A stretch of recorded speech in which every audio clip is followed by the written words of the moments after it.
तो वेलकम भाई लोग, आप लोगों का स्वागत है चैप्टर 95 में। तो चैप्टर 95 की स्टार्टिंग में हमें दिखाया जाता है कि शाओ और यान के दोनों अटैक आपस में टकरा जाते हैं, लेकिन जो शाओ का अटैक होता है वो बहुत ही ज़्यादा पावरफुल होता है और यान उसे संभाल नहीं पा रहा होता है। और दिखाया जाता है कि जो यान होता है वो पीछे हट जाता है। उसके बाद यान कहता है कि अब मुझे बिल्कुल बिलीव हो चुका है कि इम्पॉसिबल चीज़ भी पॉसिबल हो सकती है। और तुम खाते क्या हो यार, तुम्हारी बॉडी इतनी पावरफुल कब से बन चुकी है। और जो शाओ होता है वो कहता है कि बड़े भाई आप तो बहुत ही ज़्यादा काइंड है, आप उस सेकंड ब्रदर की तरह चालाक तो कम से कम नहीं हो और आप बहुत अच्छे हो। और दिखाया जाता है कि लिन और उसके दोनों डिसेबल्स नीचे आ रहे होते हैं और यान कहता है कि मास्टर। लिन कहता है कि तुम्हारी वीकनेस के साथ जब तुमने एनिमी पे अटैक किया तो तुम्हें कैसा लगा। लिन कहता है कि ये सच में टेरिबल था और यान कहता है ये सच में टेरिबल था। आगे लिन बताने लगता है कि ये बस एक फ्रेंडली कंपटीशन था और इसमें कोई फ़र्क नहीं पड़ता है कि तुमसे कौन जीता और तुमसे कौन हारा। इस कंपटीशन में बस हमें एक्सपीरियंस मिला जो हमारे लिए बहुत अच्छा है। आगे लिन शाओ को देखते हुए कहता है कि शाओ आज तुमने बहुत अच्छा काम किया है। आगे लिन कहता है शाओ से कि तुमने थंडर एंड विंड सिगल को पूरी अच्छी तरह से सीख लिया है और तुमने the great celestial way of the 8 trigrams के प्रिंसिपल्स को भी अच्छी तरीके से सीख लिया है और तुमने यिन और यांग है उसमें भी एक्सीलेंट और तुमने जो यिन और यांग है उसमें भी मास्टरी हासिल कर ली है। ये सब सुन के शाओ कहता है कि थैंक यू मास्टर आपके कॉम्प्लीमेंट के लिए। लिन कहता है लेकिन तुम्हारा जो इन्फिनाइट थंडरस्टॉर्म है उसका पावर तो बहुत ज़्यादा है, लेकिन उसका जो यूज़ करने वाला स्पीड है वो बहुत कम है। आगे लिन कहता है शाओ से कि तुम्हारे जो बड़े भाई है वो तुम पे इतना पावरफुल अटैक नहीं यूज़ कर रहे थे क्योंकि वो तुम्हारे बड़े भाई है, लेकिन एनिमी के साथ ऐसा बिल्कुल अपॉर्चुनिटी तुम्हें बिल्कुल नहीं मिलेगा। तो तुम्हें अपना अटैक को और पावरफुल बनाना पड़ेगा और उसे और तेज़ भी बनाना पड़ेगा। आगे लिन कहता है वैंग से, वैंग तुम्हारा जो फिंगर ऑफ सिटेक्स है उसे भी मैं नहीं भूला हूँ, वो भी बहुत कमज़ोर है, तुम्हें उस पर और भी काम करना पड़ेगा। और जो वैंग होता है वो कहता है मास्टर जैसा आपने मुझे सिखाया है मैं और मेहनत करूँगा, उसे और पावरफुल बनाऊँगा। आगे वो यान से कहता है कि यान तुम्हें अपना फिजिकल स्ट्रेंथ को और पावरफुल करना पड़ेगा।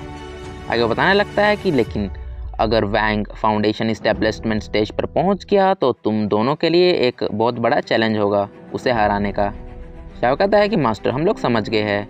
आगे लिन वैंग से कहता है वैंग सुनो मेरी बात, सबसे इम्पोर्टेंट ये है कि तुम अपना कल्टीवेशन को और ज़्यादा बढ़ाओ। तुम्हारा जो थर्ड फिंगर है सेलेस्ट्रियल फिंगर ऑफ सीटेक्स का उसे और पावरफुल बनाओ। या वैंग कहता है मैं और मेहनत करूँगा और अपने कल्टीवेशन को और ज़्यादा बढ़ाऊँगा। आगे लिन कहता है कि मैंने तुम्हें पूरा ज्ञान पेल दिया, अब तुम अपनी मेहनत खुद से ही करो। चारों डिसेबल्स कहते हैं कि मास्टर आपने हमें जितना भी गाइडेंस दिया उसके लिए हम आपके शुक्रगुजार हैं। आगे लिन कहने लगता है मैंने तुम्हें इस सेशन में मतलब तुम्हारे जितने भी वीकनेस है और स्ट्रेंथ में मतलब कोई भी कमी है उसके बारे में बताया है, लेकिन तुम खुद से भी अपनी गलतियों को खोजो और उसे इम्प्रूव करने की कोशिश करो। वो चारों डिसेबल्स कहते हैं ठीक है मास्टर। उसके बाद शीन शीट हो जाता है लिन के ऊपर, वो थोड़ी दूर चले जाता है और कहता है कि चलो मेरे डिसेबल्स ने जो टेक्निक यूज़ की थी अब मैं उसे ट्राई करूं। और सबसे पहले वो वैंग की टेक्निक यूज़ करता है सेलेस्टियल फिंगर ऑफ सीटेक्स। उसके बाद वो यान का अटैक यूज़ करता है, इसका नाम होता है क्रश ऑफ 8 ट्रायग्राम्स और देखता है कि उनकी पावर बहुत ज़्यादा है। उसके बाद वो अटैक करता है शाओ का इन्फिनाइट थंडरस्टॉर्म और सबसे लास्ट में यूज़ करता है ये का फेशियल ब्लेड। अगले ने कहता है कि ये सारी टावर टेक्निक्स मेरे डिसेबल्स ने बनाई हैं, लेकिन उन्होंने इसमें मेरी टावर टेक्निक्स को मर्ज की है जिसका नाम था द वे ऑफ 8 ट्रायग्राम्स। तो मुझे बस इन्हें एक बार देखना था और मैं इन्हें पूरी तरीके से सीख चुका हूँ। आगे वो कहता है कि ये सभी स्पेल्स तो अच्छे हैं, लेकिन मेरा अकालन था इन्फर्नो और कष्टागर्भा सूत्र, इसके सामने ये सब कुछ भी नहीं है। अगले कहता है कि ओरिजिनली इन्हें मेरे डिसेबल्स ने बनाया है तो उन्हें ही ये सब यूज़ करने दो, लेकिन मेरा जो डुअल डायमेंशन वैक्यूम चार्म है वो मुझे ज़्यादा सूट करता है और वो मेरी टावर टेक्निक है। अगलेन कहता है चलो अब मुझे ये सब टेक्निक्स तो पता चल ही चुकी है, अगर मुझे भविष्य में कुछ काम आएगा तो मैं इसका यूज़ करूँगा। जो भी टेक्निक्स और स्किल्स होती है वो फाउंडेशन के ऊपर भी निर्भर करता है, मतलब उसका कल्टिवेशन। आगे लिन कहता है कि मुझे लगता है कि मैंने और एक स्पेल सीख लिया है जो dual dimension of vacuum charm से बिल्कुल अलग है, लेकिन मुझे अभी उसके बारे में और सीखना बाकी है जब तक मैं उसे रिफाइन न कर सकूं। लिन कहता है कि चलो अब मैं इस सब के बारे में सोचना छोड़ देता हूं और मैं सोचता हूं कि जो मेरा मेन क्वेश्चन था उसके बारे में। अगर सोचता है कि वो जो डीमन थी लोंगी उसने मुझे बताया था एक प्लेस के बारे में जो वेस्टर्न माउंटेन रेंज में है, जो वेस्टर्न माउंटेन रेंज के नॉर्दर्न माउंटेन पर है जिसका नाम है माउंट कुनलुन। लेकिन यार उसने मुझे मतलब कुछ स्पेसिफिक लोकेशन तो बताया नहीं, तो उसे खोजना मेरे लिए बहुत मुश्किल की बात है। आगे लिन कहता है कि जो नॉर्दर्न एरिया है माउंट कुनलुन का, वो बहुत ही ज़्यादा दूर है, लगभग 10,000 माइल्स। तो उसे खोजना बिल्कुल भी इजी नहीं हूँ गाइज। मैं आपको बता दूँ 1 माइल होता है 1.6 किलोमीटर के करीब, तो 10,000 माइल होगा लगभग 16,000 किलोमीटर। आगे लिन सिस्टम खोलता है और कहता है कि चलो देखा जाए और टाइम कितना बाकी है इस क्विस्ट के लिए।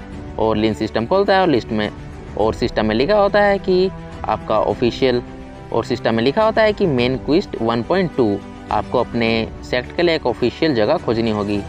अगलिन कहता है कि जब मैंने इस क्विस्ट को एक्सेप्ट किया था उससे लगभग आधा साल बीत चुका है। हमको यहाँ ट्रेनिंग करते हुए 3 महीने बीत चुका है और उससे पहले 3 महीने बीत चुके थे, तो टोटल हो गया 6 मंथ, मतलब आधा साल। अगलिन कहता है कि मुझे लगभग 3 साल का समय मिल चुका है, लेकिन मुझे लगता है जो 1 साल है और 3 साल में कोई फ़र्क नहीं होता है, समय हमेशा पार होता रहता है और मैं अपनी एक पलक भी झपका रहा हूँ, तो इसका मतलब है कि कुछ सेकंड्स पार हो चुके हैं। आगे वो कहता है कि चलो अब मुझे माउंट कुनलुन पर जाना ही होगा। उसके बाद आधे साल बाद का सीन दिखाया जाता है माउंट कुनलुन पर। उसके बाद हमें लिन को दिखाया जाता है जो कि कह रहा होता है कि अगर मुझे माउंट कुनलुन को खोजना है तो सबसे पहले मुझे माउंट यूजिन को खोजना पड़ेगा। और आधे साल पहले ही मैंने अपने चारों डिसेबल्स को अलग अलग दिशा में भेज दिया है माउंट यूजिन को खोजने के लिए।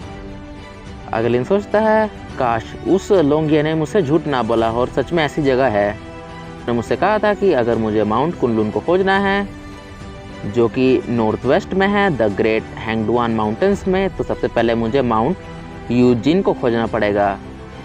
उसके बाद लिन याद करने लगता है लोंगिये और उसकी कन्वर्सेशन को। लोंगिये बता रही होती है कि जो माउंट कुनलुन है उसके आसपास बहुत सारे मिथिकल लोंगिये बता रही होती है कि जो माउंट कुनलुन है वो एक मिथिकल माउंटेन है और उसके आसपास बहुत सारा फॉग है।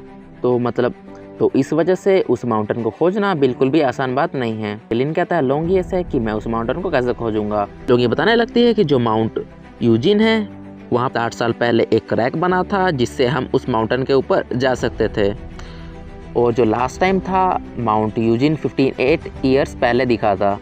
तो अब तुम्हारे पास एक अपॉर्चुनिटी है और 2 साल के बाद मुझे लगता है कि वहाँ पर माउंट यूजिन के ऊपर एक गेट खुलेगा जिससे तुम माउंट कुनलुन पे जा सकते हो। अगलिन कहता है उस डीमन ने मुझे अच्छी इन्फॉर्मेशन बताई थी और मुझे लगता है वो सच बोल रही थी। और जो माउंट कुनलुन है वो एक मिथिकल माउंटेन है और उसके आसपास बहुत ज़्यादा स्पिरिचुअल एनर्जी है और वो एक ब्लेस्ड एरिया भी है।